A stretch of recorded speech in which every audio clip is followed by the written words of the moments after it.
Let's talk about some different things that I wish I realized sooner about Cleveland, but it actually took me moving away for 7 years to go to school and live in a new area, and then move back to really understand the things that I maybe missed out on or took for granted, that a lot of people might appreciate knowing if they were thinking about moving over this way, whether it be for work or if they're just trying to experience a new location. Now, my name's Sam. I'm a realtor in the Cleveland area, help a lot of people buy and sell homes here, and even relocate from different parts of the country. So if you're thinking about making a move over here, feel free to reach out to me. I'm happy to go over the whole process with you and help you understand it a little bit better. But we're not here to talk about me and all of that. Let's talk about some things that I wish I realized sooner about Cleveland. Number one on the list is going to be our weird weather patterns. I'm not talking like Florida where it could rain for 15 minutes and then be totally sunny. That happens every now and again here. But I'm talking more about our winter time.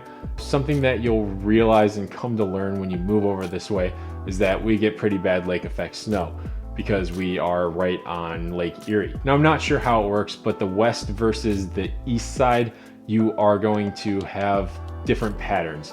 On the east side, you're going to have pretty heavy snow throughout the winter. It's going to come a lot harder than it does on the west side, where it's a little bit more lax as far as the driving conditions and the actual amount of snow that we get throughout the year. But there is one specific instance that I experienced that I want to talk about that puts it into light. If you live in one area, that doesn't mean that it's going to have the same weather as somewhere as close as 15 minutes away, because I used to live in Strongsville. And this particular day during the winter, there was no snow on the ground. It was relatively nice in Strongsville, easy driving conditions. I drove down 15 minutes into Parma, which borders it, and there was 6 inches of snow on the ground.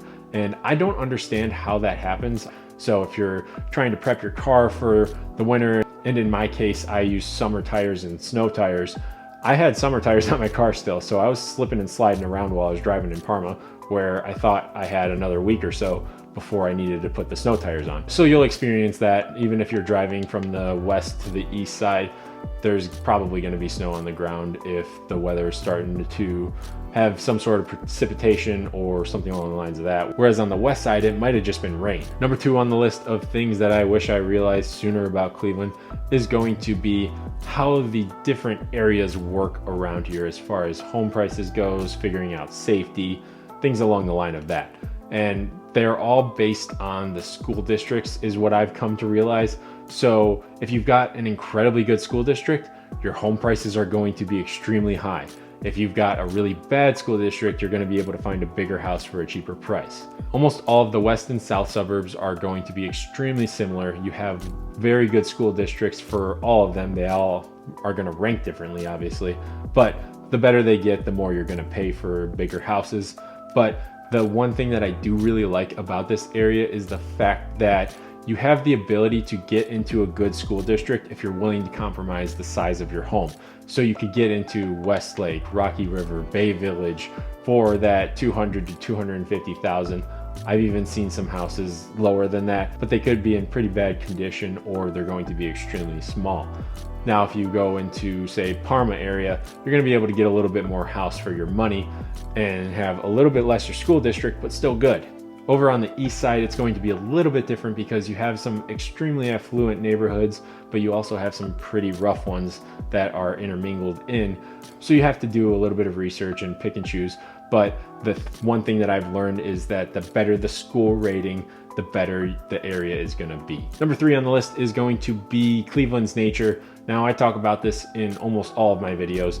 I'm a huge hiking person. I really love going out, hanging out in nature and just kind of escaping all of the craziness that happens in the city. I'm not the person who's going to disappear for a 14-day hiking trip, but I really like being able to travel 15 minutes, 30 minutes for a national park and having some of the best hiking trails in the country with amazing views. It's just one of those things that I didn't really take advantage of when I was younger. And when I moved to Toledo and found out that everything was super flat there and there were no hills, there was not a lot of hiking areas, it just felt like a lot of empty farmland until you were into the specific city itself. I just really ended up missing it a whole lot. The other thing about the nature here is that we actually have waterfalls and we have beaches.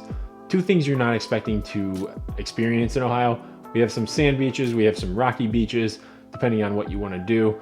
Our summers are incredible here, so going to hang out at those just as good as going to one of the coastlines, but you live within a 30-minute radius of it, and you don't have to pay these exponential prices to go travel to these other places. Now, as far as the waterfalls go, I'm a waterfall chaser. I love looking at them. I love listening to them, love hanging out by them. And we've got a few here to choose from. You can go to the national park and see Blue Hen Falls, Brandywine Falls, or you could go into Chagrin Falls and see the actual falls themselves. They're in the middle of downtown and you can have dinner by them. Mill Creek Falls is another good one. Olmsted Falls has some pretty cool spots as well. I actually am gonna be moving to Olmsted Falls here soon, and I'm gonna be within a mile walk from them. Whether it be hanging out on the beach or going to hang out by a waterfall, I've done it all in the past. I used to go sneak into Huntington Beach at Bay Village after it closed and hang out by the water and just talk late with my friends.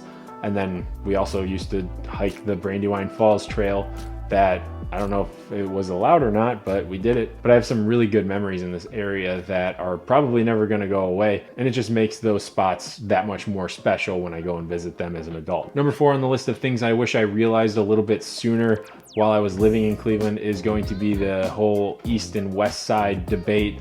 In my head, it's not really that big, and I never even thought about the east side before I moved to Toledo and then moved back, because in reality, both sides of the city are going to have the different functions that are going to meet your needs for whatever city you live in. What I mean by that is the fact that where I live in North Olmsted at the moment, I can walk 15 minutes and be at a shopping plaza with Home Depot, Joann Fabrics, Mark's. I can walk a little bit further and be at a Walmart, a Target.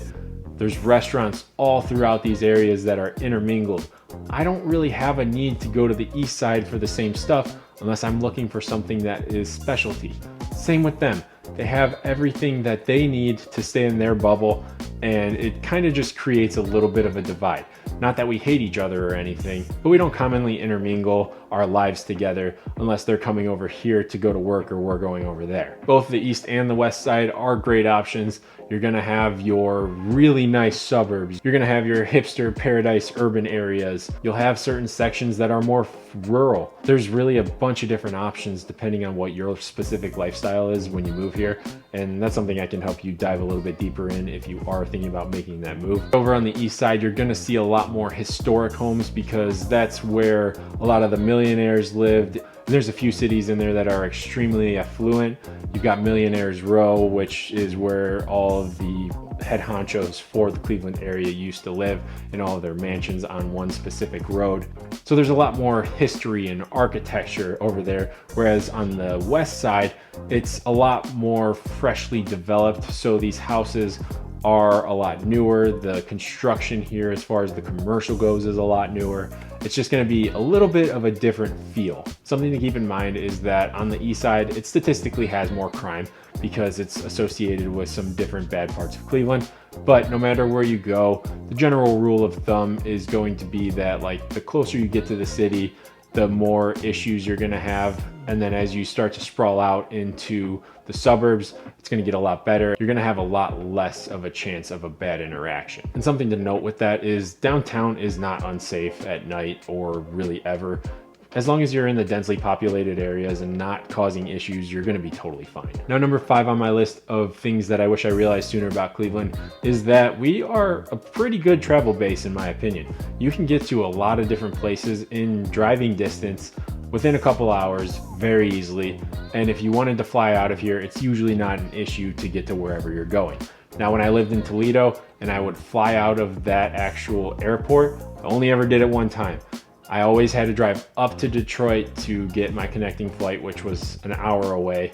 And in Cleveland, if I'm going somewhere and I have to fly out of Cleveland, I can go to Detroit very quickly. I can get to Atlanta from Cleveland. I can get to Dallas from Cleveland. It's extremely easy and it's still cheap. We have direct flights to Florida. We have direct flights to Ireland. Obviously, we have direct flights to the main hubs. So getting out of here and on a vacation or something along the lines of that is extremely easy. And with the lower cost of living here, you're gonna be able to take more vacations if that's what you wanna do. Me personally, I'd rather save money, live here, not to mention I love it here, but I can get my experience of the more expensive parts of the country by just traveling there and not having to worry about keeping up with the lifestyle and never being able to own a house or anything along the lines of that. If you want to drive somewhere and have an experience, you can get to Pittsburgh in 2 hours. You can get to Detroit in 2.5 hours. Columbus is 2 hours. Cedar Point's 1 hour away. Hocking Hills is about 3 hours. You can get up into New York in about that 3 to 5 hour timeline, depending on where you're going as well. For instance, there was a time where I traveled to New York. We drove out there. It was me and my then girlfriend, now wife. And we took a 3 or 4 day trip out to Watkins Glen State Park. It was such a beautiful area. We got to stay in a really cool Airbnb. We hung out near Cornell University, got some amazing food, had some great experiences, did some cool hiking. It was just super easy to get out and go do that for a few days.